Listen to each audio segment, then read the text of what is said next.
Before we get started in today's video, I need my viewers to use their imagination and kind of use some context clues because it's going to help you with some of the story parts that don't make too much sense. Alright, so boom. If you would have told 8-year-old me I'd be working at Shoe Locker in Manhattan one day, I would have thought I made it. Like, for real. That's two dreams in one. Because I grew up thinking both of them were the peak of civilization. So when I finally applied, I'm expecting something simple. Maybe a manager in the back asking me a couple questions. Nah, they hit me with an interview in the Empire State Building on the 6th floor. So I walk in and I see blueprints on the tables, charts and numbers all over the whiteboards, boxes stacked up to the ceiling. Felt like the sneaker stock market. So we all sit at this long table. It's a couple managers on one side and a handful of us on the other trying not to look nervous. They start asking us the usual, tell us about yourself, why do you want to work here and what makes you different? And here's my secret to interviews. If you ever want a job, don't be boring. Your personality will take you a lot further than your resume ever will. And if they already like you, you're already 90% hired, bro. So this one dude, he looked like Chef G, but his name is Darren. He gets his turn to answer the question. They asked him why they should hire him over someone else, and he goes, well, I'm just Darren, and shrugs like it's nothing. And I knew right then and there he was cooked. Clear-cut example of what to not say during the interview. So when it's my turn, I tell him I'm part of this FDNY Explorers program. It's kind of like junior firefighter training. Said I've been learning discipline, teamwork, all the good stuff, and told them I want to be a firefighter one day. Anyway, the interview wraps up, and I'm feeling confident. Me and like 7 others pile into the elevator, the door closes, and we get a half a floor down, and then boom, the elevator stops, and we're all stuck. At first, it's quiet. Like the awkward kind of silence where everybody's pretending things is cool. Then people start pressing buttons like it's gonna magically do something. This one girl's in the corner praying. Another dude's on the other side laughing like something's funny. And I'm just there like, it ain't no way I'm about to die before I even get this job. That's when the manager, Jorge, turns to me and goes, aren't you a firefighter or something? Now I'm on the spot in front of everybody. And I'm like, bro, I said explorer, not expert. I don't know nothing about no elevators. So we end up calling the real fire department, and I swear it's like they obeyed every traffic light on the way there. It felt like we were stuck for at least a half an hour before they finally pried the door open and got us out. So a few days later, my phone rings, and it's Jorge. He goes, is this Guapo, the firefighter? And I'm like, bro, don't tell me you stuck in another elevator, because I can't help you.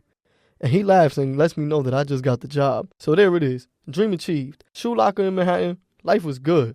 My coworkers was cool, the customers was great for the most part, and every release day felt like game day. And speaking of game day, this whole story comes from when the Aqua Jordan 5s dropped. It's Saturday, the store's packed, every sneakerhead in the borough decided today was going to be the day. The line's out the door, we got music playing, it's people arguing over sizes, just straight chaos.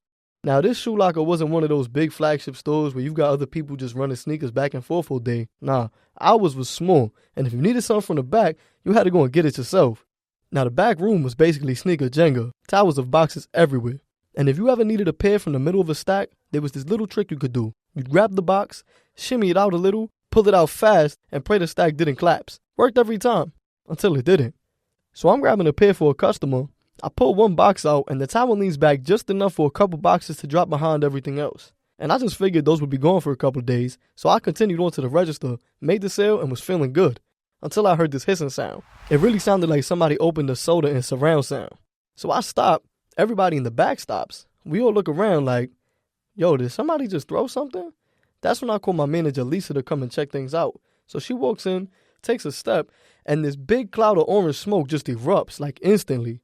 The whole back room fills with this haze, and now there's a bunch of commotion going on. Customers start coughing and sprinting for the exits. The workers are still trying to get a grip on what just happened. It really looked less like a sneaker store and more like somebody dropped a smoke bomb at some kind of rap concert. So now I'm waving my hands through smoke, trying to see what's going on. With my eyes burning, I could barely breathe, and then I finally see it.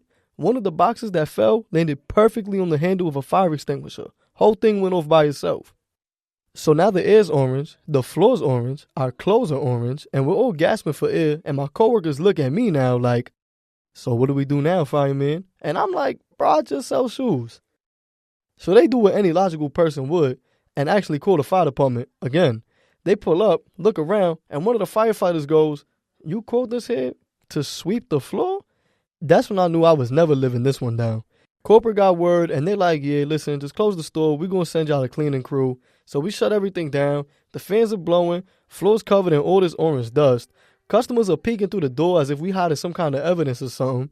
And from that day on, they would continue to treat me like a walking fire hazard. I couldn't even sneeze near the stockroom without somebody ready to take cover. And that, my friends, is how I shut down Shoe Lock up for an entire day.